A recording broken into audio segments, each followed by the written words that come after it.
if you stop a certain thing, like you said, right? Like if you stop checking your phone, you're going to transfer that dopamine addiction to something else.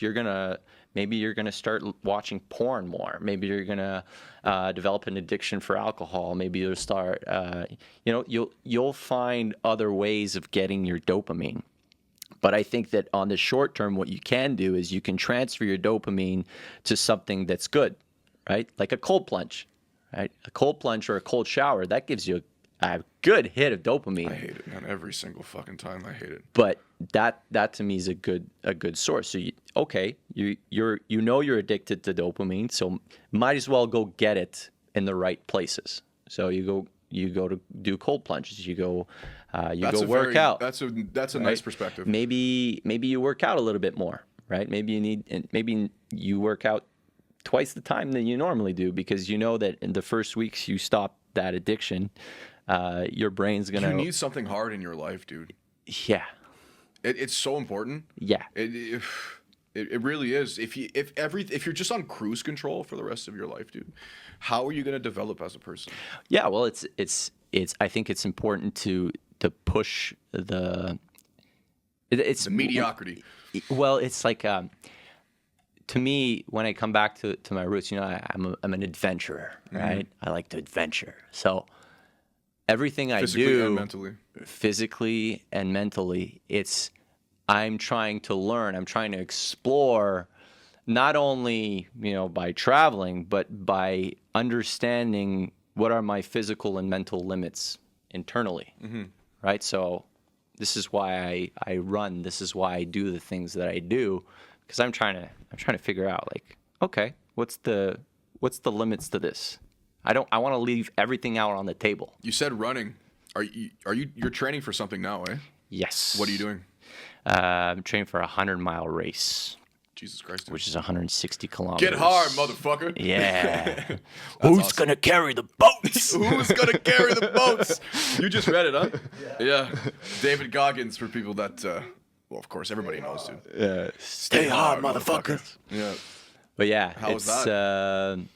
Training is starting to get more and more difficult. Yeah. Early morning or? Yeah, so I have to train twice a day now. So I train once early in the morning and then once after work. Mm-hmm. And then I only have, so I do weight training in the afternoon and I do running in the morning. And and every week it gets harder and harder, just incrementally. It gets 1 or 2% harder. So what are you adding, like a mile, 2 miles a week, or 5 weeks? So I'm adding 4 kilometers a week for the next. Christ. So that's like 8 miles, dude. No, 4 kilometers a week. Oh, okay. A week. Yeah. But I'm doing that for the next 25 weeks, right? So. By week 25, I should be doing, easily 150, 160 kilometers in a week, right? And that's just constant. Are you doing weight training as well, or you're just... Yep. Okay. Yeah, so that's the other... Is that affecting you think? No? Weight training is extremely important when you're doing ultras because... your joints? Well, you have to have a good storage of glycogen in your muscles, or else you're just gonna flop. Right, you don't need it as much when you're running a marathon because you're not going into your reserves. But for an ultra, yeah, if not, you're gonna look like a vegan. Yeah.